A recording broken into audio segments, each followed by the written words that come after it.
everyone. My name is Soumitra. I lead Freshworks for Startups Initiative. I'm super excited to welcome you all for Against All Odds Startup Summit by Freshworks for Startups. This is the Europe edition where we are joined by 500 plus founders, 20 plus stellar speakers, 25 plus VCs, and 10 expo partners. Before we begin, just to set in some ground rules and some instructions. The event is happening on two platforms, Hopin and Brella. What you're logged in on right now is Hopin.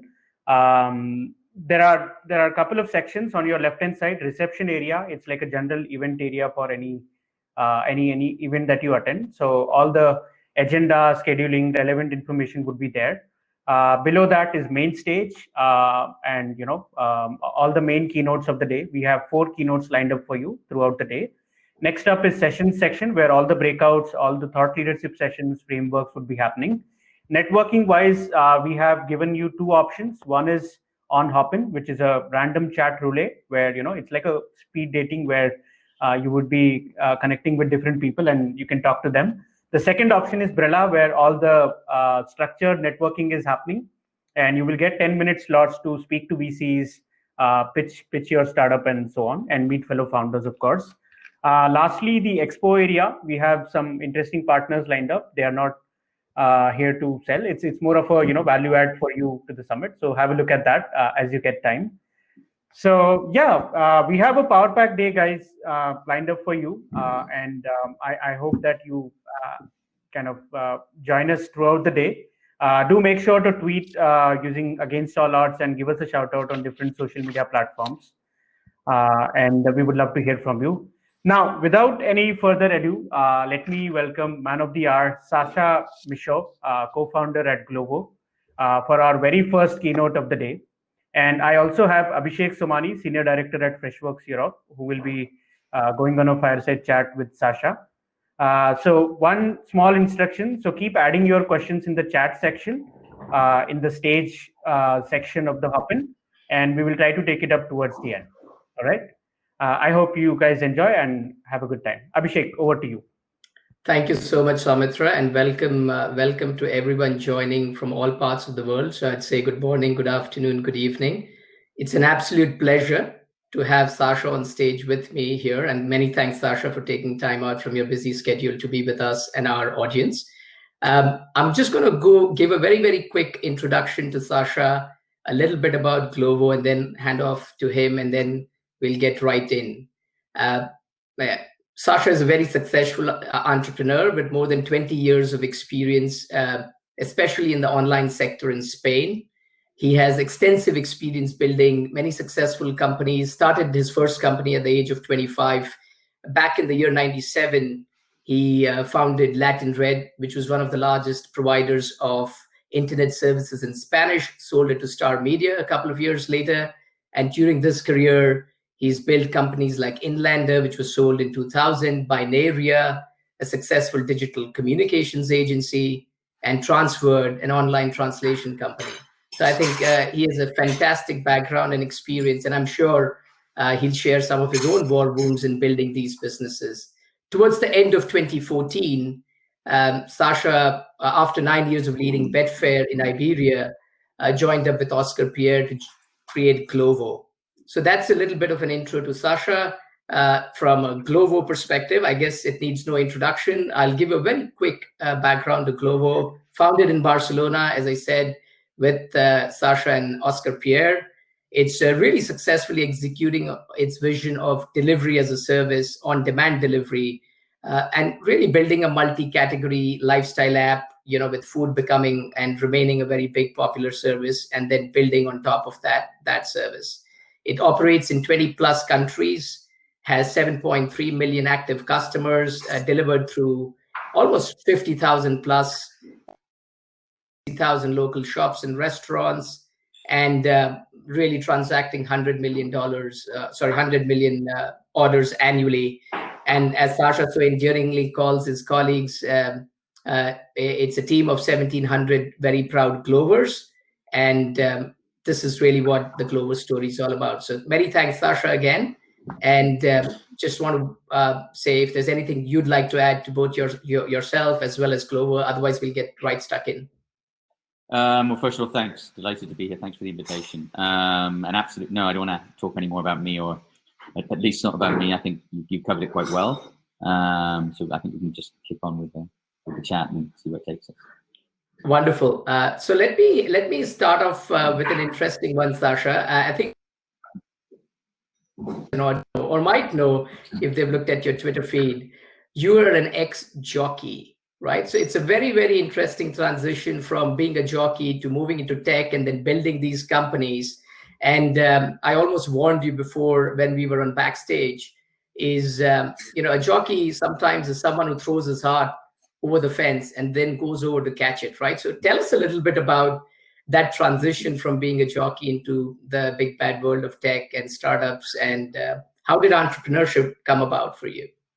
Yeah, I mean, I'd like to say it was all planned, but not really. I mean, I was born in the UK, in London. I'm half English, half Canadian child. So I went back there for secondary school, and you can't tell now, but I'm not a very big guy. And I was very into sports as a kid, and you know, I was at school and they said, hey, you know, you should be a jockey. Typical joke of being the smallest in the class.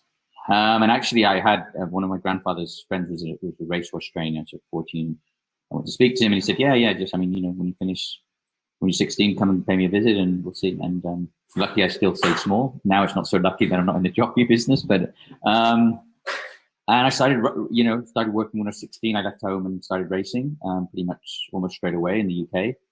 And then I spent three or 4 years there, and then I spent a year in the US. And I was traveling, and I was really deciding on where I was going with that career. And I came back to Europe. And what happened? My mother was living in Barcelona, and I stopped by to see. And I really loved the city. There was an amazing vibe. It was pre-Olympics, it's a long time ago. And I thought, wow, you know, maybe I should be doing something else. And I actually started thinking, well, what can I do? There wasn't any horse racing in Spain at that time, and it wasn't very popular. And I was really into tech in a certain way, not really in depth, but I really like technology, and so I decided to learn to program, computer program, and very quickly I actually got a job, and then the internet started happening around 1995. This is right at the beginning, and I said, wow, this is amazing. I started talking to everyone that this thing is, nobody would understand what I was talking about. You know, I started talking about email in those days, and they would say, what's that?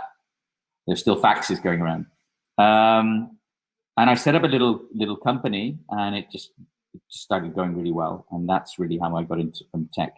It wasn't really a planned event, but I really, I think I was very lucky to have seen the opportunity so early on. Considering that I didn't really have experience, I didn't really say I'm going to go to university, you know, the typical route they do in the US, you know, go to Stanford. No, I didn't really follow that. So I was very opportunistic and very lucky to have decided that. And also amazingly lucky to have chosen Barcelona and Spain as my home, you know, nothing against Manchester. I could have chosen Manchester and be there now, and now I'm in Barcelona. By the way, Manchester's a lovely city, but it rains a lot. So. Thanks for that, Sacha. And I loved it when you said, you know, you kind of almost chose being a jockey, considering you're short. I'm also quite short, and you know, one of my professors at graduate school used to almost say, some people are lucky, the rest are short, right? So I didn't thankfully heed his advice.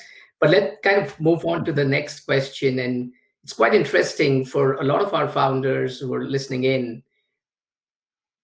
Voice of a co-founder becomes so important, right? If you're not a single founder company. So talk a little bit about how you met Oscar Pierre, and what advice would you give, if any, when you're looking for a co-founder? Yeah, so you covered my history a little quite well. You know, I've done 20 years, gives you a lot of time to do things, especially if you're very nerdy like me who wants to do a lot of things. So I'd obviously, you know, had quite a lot of experience. I met Oscar. I was, although Betfair wasn't a company I started, I was very early on. It's a company that went public while I was there. Now I think it's fair to say it's the largest publicly traded gaming company in the world. They were big when we went public, but they've merged with another company since then, and they're now massive. They're actually called Flutter now, and you can check them on the stock market.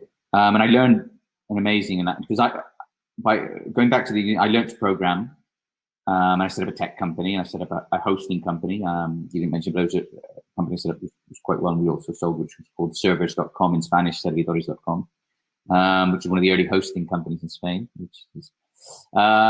And so I was very tech focused. Certainly, CTO type role in Star Media. I ended up being CTO, and very product development was where I was pretty much good at, and not necessarily not being the commercial side of building a business. And when I joined Betfair, I actually ran initially the Spanish divisions, expanded into Iberia, and then Latin America. And it was much more commercial role of actually designing marketing strategies, of sales, and that was amazing for me. So and I didn't plan to stay there. I thought it would be a really good experience, specifically the tech mixed with betting, which obviously my horse racing days came back, which was amazing. But I really learned a lot about the commercial side of things, which is something and actually absolutely nothing to do with product and tech. There's big companies where product and tech is done in headquarters, which was in that case in the UK. The sales or the commercial team has very little interaction with the tech team. In fact, you're normally last on the bottleneck of getting stuff done. So that was amazing for my career, because I learned something very new and gave me knowledge about something. So I'd been in the tech industry for a number of years, and then I left Betfair in the summer of 2014. I clearly decided I've been there 9 years. It was an amazing experience, but I really want to do something different. The gaming industry is amazing, so much knowledge, but it's easy to stay there once you get a knowledge. I mean, job offers and stuff to do is, it's a pretty safe place to be in once you build a reputation. But I really felt like doing something completely different. Uber just sort of started making noise in the US with ride hailing. And I thought, wow, wouldn't it be amazing? This on-demand thing is going to be much bigger than ride hailing. It's going to be everywhere. And I said, wouldn't it be great to do an Uber thing? So I started talking to investors. I obviously left Betfair in the summer and was starting, and more or less towards, I think, the end of the summer or the beginning of the winter, they said, this kid's just come back from the US, and he's got the same idea as you should meet him. So I ran into Oscar, and he's just left. He's Spanish. He's from Barcelona, but he was studying in Georgia Tech. And I met him, and he had some idea. He was actually, I'd say, a couple of months ahead of me. He'd already built sort of a prototype and was, had a deck and was bringing up fundraising. I met him and I really liked him. I thought he was a really sharp kid. He was only 22, but really good, great head on his shoulders, and that's obviously proved to be the case, because look where we are today. And I said, look, I got the same idea. I've got a couple of investors. I think I complement you quite well. I've got 20 years experience. And I think, we trade off each other very well. And he said, yeah, I'd love you to join. And that's really how it started. We did a seed round very early 2015 with friends and family, which we were running 100K. In the end, we got 140 because it was over demand. And we built a prototype very quickly, outsourced. Time to market, we both agreed on that. We really wanted to get something out in the market very quickly and test it out. And we didn't care if it would break a little bit. And so we actually launched the first version of the app only in iOS in March 2015. So literally 2.5 months after doing the seed round and everything. That's super quick. And that's really how I met Oscar. Just mainly the same ideas coinciding and really liking each other, and also I think really important, complementing each other. We're very different personalities. We come from different times in our lives as well, and I think we've managed to complement each other quite well, which I think is quite important when you find a new founder. I think sometimes we tend to like people who are very like ourselves, and I would argue I do the opposite. I mean, you obviously have to like the person, the core values, ethics, and things like that. But at the end of the day, if you're an introvert, surround yourself with somebody who's a bit more extrovert, or vice versa. If you're an extrovert, we'll get yourself an introvert next to you. Because you're going to complement each other. You're going to trade off each other. He's going to question you, and you're going to question him or her. So yeah, I mean, that's really how we started and met. Wonderful. Thanks for that, Sacha. And I think you raised an interesting point. Finding someone obviously who you like, because they're going to be the sort of mainstay of that relationship, and complementary in some aspects. Maybe you want to talk a little bit about, as you went about building this, and it became just more than you and Oscar. What do you think about, especially for early stage and early founding teams, about building culture, right? Like, so for example, I was reading Reed Hastings' book about No Rules Rules from Netflix, and he talks about culture is not what's on the walls. Culture is really about what's between the walls, right? What's within the walls, and culture becomes very important. But how do you manifest and measure the culture that you want to percolate in the organization? So maybe talk a little bit about that. Yeah, I think it's not one hat fits all, in the sense that there's different stages of the company, right? I think managing culture when you're 5, 10, 20 people is totally different managing an organization with 1,500 people and in 22 different countries. I mean, so, you know, the funny thing is, I mean, we didn't really define a culture in the beginning. And we've coincided. I mean, a good thing was, I think 4 years, we defined our core values and a series of things. And actually, we didn't even talk about, I mean, we defined them together, and obviously the management team together with the early management team. But I mean, we didn't really have a one-to-one, and I think it was literally a year ago, a year and a half, so already 4 years into the company. And I said, hey, and which is your favorite core value, right? And I assumed that he had a different one, right? And one of our core values is humble, which is my favorite. I really believe in especially clever people, and I don't consider myself very clever. I surround myself with very clever people, or intelligent people. But intelligent people who are humble always think that they don't know everything, so they're always learning. So that's so powerful, right? Because if you're clever and you think you know it all, you might have clear decisions, and you can transmit those decisions across the company, and everyone believes them because you're so emphatic. But at the end of the day, it limits your growth. But if you're super clever and you're always thinking, doubting, you're always on this quest for knowledge because you're questioning yourself. That's stupid. So humble was mine, and actually I thought his would be something like gas or something. And no, humble. So it's actually very funny anecdote. But I think it's in the beginning. It's more how you act and how you work with colleagues, and how you demonstrate by actions. It's a lot more about that than actually putting things on the wall or writing them down. And I always believe by example. So don't ask anybody else something to do that you're not willing to do.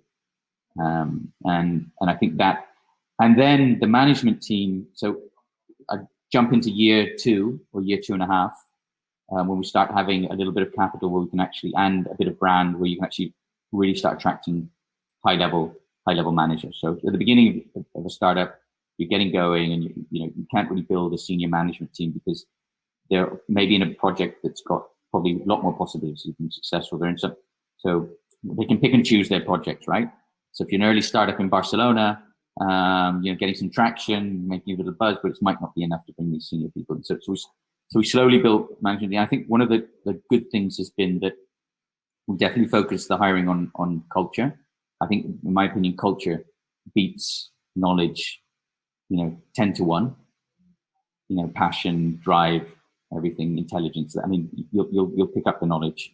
If it's the other way around, you might have all the knowledge in the world, but if you're not in line with the core values of the company, it's going to break something. So I think we're very lucky that there's been very little rotation in the management team, hardly any. So the people we've hired, when we hired the director of marketing or the director of sales or the head of product, for example, actually the director of product is our VP of product, is probably the first senior person who joined the company. He's still here, right? A key element. And they had the core values, so they can transmit to their management team, and hopefully that goes down. The larger the organization becomes, you need to work those a little bit more. Now you need to have updates. You need to make sure the team's aligned. You need to make sure the team really believes that believes in the core values, or that the company maintains those core values. So we get feedback regularly, consistently, quarterly, things all around, culture and core values to make sure we're on track. And I definitely think it should be bottom up. If the organization's not seeing it, then we need to react up here, and it's not us telling the organization that. And if we're not in line and the organization thinks we should be going somewhere else, then we should listen to that, right? Thanks, Sacha. Just changing gears a little bit, because I'm also sort of eyeballing some of the questions. Hopefully I'll try to sort of have some of those questions into the conversation. The on-demand delivery space is quite competitive, right? So when you sort of walk into this, How did you convince investors to raise, you said you went in for a very early seed round, right? How did you convince investors to do that, right? Did your previous record help? And, what advice would you have for folks starting out early in that journey from a raising of capital perspective? I think it's not one answer, right? I mean, I can say, I'll give you a good example. We did our first round in January 2015, and it was absolutely, it was over demanded. I mean, Oscar's showed, he's a good leader. He was very young at the time. You put me next to him with a guy with 20 years experience with some successes. I mean, also, to be fair, it's improved a lot, but only 5 years ago, the Spain tech ecosystem was quite limited. I pretty much knew all the tech entrepreneurs in Spain at the time, who'd done things. It's a very small community. So it's pretty much, it was already a home run in that sense. We had a great product idea. The segment sort of created enthusiasm. What a great idea, on demand, an Uber of things in the city. Wow, that's I like it. Like the team. It's not always as easy as that, right? There's stuff that people don't understand. I mean, imagine building a B2B tech company, and you're trying to get investors who don't really understand what you're doing, and it actually, they're not that interested in understanding what you're doing. And then the founders, maybe it's their first project, both of them, which is often the case. So I think I don't think it's a right answer, but what I think is, it's the team is everything, and people, and that's more and more as this becomes more mature, that people realize that the ideas, they're all over the place. Great ideas, or go out for dinner and someone will tell you a great idea, and it's a great idea, but it's all about execution, because that idea somebody else is thinking about and probably. So it's all about the team. So my sense would be that to get some strong team together, that you can execute on it. And if you're lacking something in the founder team, I would argue to bring somebody on board who complements that and makes the team more robust and makes investors think these guys can actually execute on what they're saying. Fantastic. And Sacha, just building on that question, right? Again, a very hyper competitive space. You talked about Uber Eats. We have so many other players in this space. Margins are always, I guess, thin. So what levers do you have, or what levers have you leveraged to consider that reality, right? Build on top of that reality, right? How do you manage that? Yeah, I mean, it's competitive and margins are tight.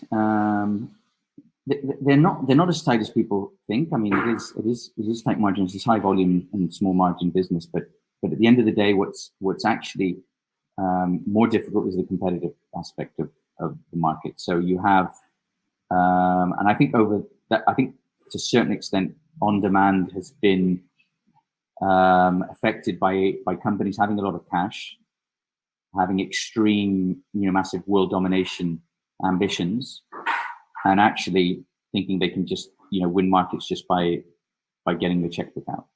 And I think that's in detriment to the industry, because then you have, 2 or 3 companies competing in this country or even a city, throwing marketing at it, and not necessarily the margins around the business don't make sense. It's just the cost of getting traction, the cost of getting market share is so high that you end up spending a lot of money to do that. And I think that's been one of the negative things. And to be fair, with what's happened with SoftBank, and that I think is actually beneficial to a lot of industries, including ours, where companies are forced to actually focus on profitability and everything. We've been very lucky and unlucky. We were born in Barcelona, and to be fair, seed rounds were okay, but once you start thinking you want to be bigger, you have to go outside Spain. You have to convince international VCs that you're going to be one of these companies who's going to win your markets. And to be fair, they think a small Barcelona company competing against Ubers, competing against Delivery Heroes, competing against Just Eats, competing against Rappi in Latin America, which is heavily funded by SoftBank. They said, well, do you think that you're really going to be able to compete with that? And there hadn't been any major successes in the Spanish ecosystem. No, we haven't built a Facebook or a Google, or so there's also a bit of and investors are a bit like sheep. They do follow the leader, and it's true. So all that made it, fundraising has been super, super difficult for us. I mean, really, every single round, make a mistake. But it's not, I don't think, down to the margins of the business. The margins make sense. So just quickly, so we've been, I think, very difficult in that sense in fundraising. But the lucky thing is about all that is we've had to do less with more, right? We've had less funding, a lot less, 20 times less than some of our competitors, 30 times less. So we've had to do less with more, and it's made us much more lean and efficient. And therefore, we've always had our unit economics at the back of our mind at every single moment of the company. So, we've always been focused on, reducing, the loss per order, to turning it into a profitable per order very early on. And it's made us a much more efficient company. And that's why we're, I think we're in a very good place to be in, operationally wise and operationally profitable to adjust those margins. I didn't answer your question about the levers, but I just wanted to cover the fact that I don't necessarily think that our business is definitely that tight on margins. No, I think it's that's absolutely very valuable and great insight.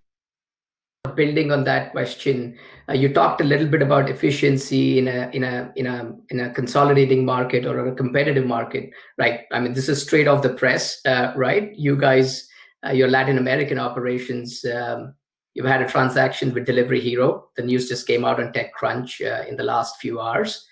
Talk a little bit about, again, is that move more driven by, wanting to be more efficient, wanting to drive core focus? What should folks be thinking about, right? Because that's a pretty big decision you guys have taken. Yeah, I think the main word I'd use here is focus. Today we're in 22 countries. We're about to launch 3 more in EMEA. And we had an opportunity. We have Delivery Hero is clearly focusing on leadership in the region in Latin America. They made us an offer for the business. We considered it. We thought the pros and cons of the money, the return on investment we're going to get, which has been very positive in the region. And we calculated that the capital we're going to get from this, plus recent investment as well that we also announced yesterday, would give us enough to really double down on regions where we think the investment will be better realized. And also, you have companies like Delivery Hero who are actually going to take what we've built, which for us has been very successful. That Latin America, we're a leader in many markets, and take it to the next stage. So there's an ethical part there that the team is going to be in. The team's going to remain in a very ambitious project. The Glovers are not we don't call our employees Glovers. We call our riders Glovers. There's about 60,000 active. But actually, these guys will continue working, and many more will be hired because Delivery Hero's ambition in the region. Our partners, 1,000 stores, local stores and restaurants who are in the platform will have somewhere to still sell the product. So there's a piece there that our business will continue. And in fact, we'll be managing it within the next 2 quarters. So we're not just walking out. We're doing transition over 2 quarters. So I think that's super positive. And this we can double down on markets where we're leader. Our core markets in Southern Europe where we started the company, Spain, Italy, Portugal, Poland, we recently acquired a company there, we'll be doubling down and really maintaining our leadership and hopefully growing it. And we're under strong competition. We've got deep pockets like from Uber, UK, multiple unicorns like Deliveroo, Just Eat and Takeaway just merged to create a huge company. So we're competing against a lot of different companies with deep pockets. We need to confront that, and this gives us an opportunity to really double down and focus. And then also in COVID, what's happened? We've always had multi-category, so we're not just a restaurant food app. We do groceries, pharmacy, local stores. We have a courier service. So in essence, we've been multi-category from day one. And obviously, what's happened with COVID is the multi-category side of things has really shot up. When people really need essential goods, not just restaurant food. And we really want to double down on that and continue investing. We were pioneers in Europe of building multi-category on demand. We still are to a certain extent. Some of the other players are beginning to offer other services, but realistically, it's in our core as a business, and we see a massive opportunity there to really focus on that. Fantastic. And again, I think you briefly raised the point about COVID, and I'm sure there's a few questions coming on that, and we're all living through this pandemic. What do you think has changed from a consumer habit And do you see any marked differences in the way consumers are consuming your services, and how do you react to that? And it's a two-part question. That's the first part. And the second is, your experience of building Glovo through the, sort of living through the pandemic and thriving through it. Are there any, what kind of hurdles have you faced, and any things that you think you could have done better? So maybe you want to build on both, right? How are consumer habits changing, and what could you have done better? Yeah, so the consumer habits definitely have changed. What we saw is that, what I mentioned just a minute ago, is a much larger demand in everything that wasn't just restaurant food. To be fair, we're used to having food takeaway from restaurants long before the internet even. Now we phone for it, and that's so. It's educating the market with food delivery was not a question. It was actually improving the UX, improving the content, improving that this guy could not just get the pizza place or the sushi place from around the corner, that he could get his favorite restaurant. All of a sudden, he can get it at home. And just have a complete amazing UX that you knew exactly where it was in. And it would pretty much arrive 99.9% of the time, whereas the phone service was generally, there'd be 20% of orders that actually never even arrived. So it's all about that. That's what was but I think the other thing was less top of mind. People are not used to doing it. There's an educational piece, which educating a market is very expensive, and you don't want to do it alone. You want to take that then and educate the world that you should be ordering pharmacy from home. But what happened with the crisis that we lived and we're still living is that consumers obviously all of a sudden were at home. They shouldn't be leaving. Stores were not allowed to be open, but they could offer their services for delivery. And suddenly people became accustomed to this habit, the change of habit of actually, wow, I can actually order something from this store, and it comes and it literally arrives in 30 minutes and actually costs me the same of me going there. So why wouldn't I? So that's here to stay, I think. Some segments will be quicker than others. I think groceries is obviously the first one, which is our second largest category, and one of the, and the fastest growing actually in the company. And I think this habit is here. I've read some reports and I've spoken to a number of local governments, and they're very preoccupied that the retail in business as such, local commerce chains could lose up to 20% of their business even after COVID, just by change of habits. And we're not just talking about the Glovos who deliver in 30 minutes. We're talking about the Amazons who maybe bring you something in 24, 48 hours. But people, before they go to a shop across the city to buy, that mat to do yoga, and now all of a sudden they bought it in Amazon, and it's well, why am I going to cross the city to go and buy a yoga mat when Amazon? So this change, I think, is here to stay. I would argue that the biggest one, people always talk about the consumer, but what's funny is the change of mindset of retailers. So, we're multi-category, and we've been talking to retailers for a number of years. And obviously the restaurant industry gets it. Wow, 20% of my revenue or 30% of my revenue comes from delivery. Of course I'm going to be there. I'm going to be with the best. And if Glovo's leader, I want to be with them. But you have the retail businesses saying, wow, I'm not going to do that. I'm going to sell a couple of things every day, and my business is getting people through my store. The mindset change in them has been amazing. They suddenly see, wow. And then they've joined the platform, and then they realize, wow, I'm getting 10, 15, 20% of my revenue online all of a sudden. And the mindset in these and how they're going to change their dynamics. And I really think that retailers really need to adjust and think, my stores in the cities are actually give me a huge advantage against the giant e-commerce companies, because the giant e-commerce companies generally have their product, hundreds, sometimes thousands of miles away from the consumer. Hence this 48 hours. But what the retailers do is they have the product literally within 1 kilometer, 2 kilometers of the customer, and that's hugely powerful because the customers every day want it quicker. 48 hours. Why, when I can have it in 30 minutes at the same price? And so the retailers should be looking at this as I'm not just a store that may be open to the public. I'm a virtual warehouse, and that gives me an advantage against the big e-commerce conglomerates who have the product miles away. And they have a window of opportunity, in my opinion, because Amazon's on that, and they're going to be there. So the window of opportunity is now, and it's probably the next 2 years. And that's where Glovo fits in, because we work with the retailers directly, and we always have from day one. So that's, they're our partners. We'll go to them and we'll deliver in 20 minutes, 25 minutes, 30 minutes. So that for me is the opportunity, the big one, of how retailers can really take advantage of how they're distributing the city and how this tendency of immediate on demand is going to be something that's going to be here to stay. Thanks, Sacha. I think you mentioned a little bit about the platform, right? And for any company like yours or in this general space, right? Do you see the platform as an asset? Like, what are your views on that, right? Just from a pure play technology perspective, right? Or where do you see that fitting in with distribution?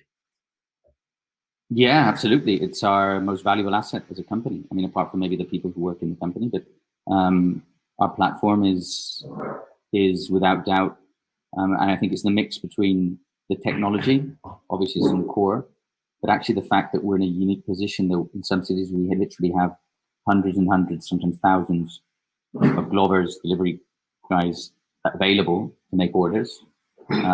We have thousands of stores open on the platform right then, and obviously, thousands or hundreds of thousands of consumers connected to the app. So this three-tiered marketplace built in with technology, which is fairly unique. And just going on a little bit, we're having COVID, which is something that made me reflect as a founders. What happened in COVID is all of a sudden governments decided that delivery is an essential service. We need to maintain it open. And we had a lot of third parties suddenly contacting us. And I'm talking about NGOs, local councils, other corporations, commercial corporations, saying, "Lord, can you help us here? We need to get goods to people in need, and you obviously are an asset."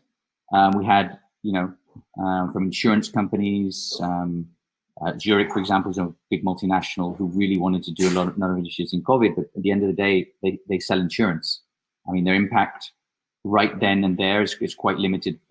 They reached out to us and say, "Hey, we want to work with you. Let's make some impact together." Or Foundation Pepsi reached out. So, and then I realized as a founder that, wow, our most important asset socially, and our social impact that we can make is through the platform. We're unique there.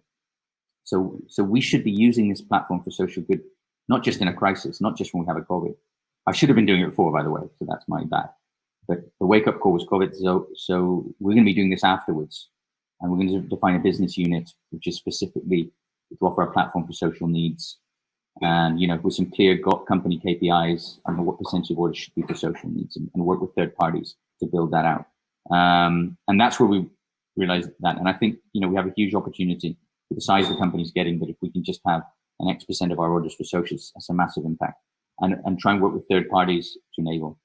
And essentially it'll be partners who have goods, who want to get them, people in need, or people who have access to people in need and need goods. And that's where Glovo fits in right in the middle there.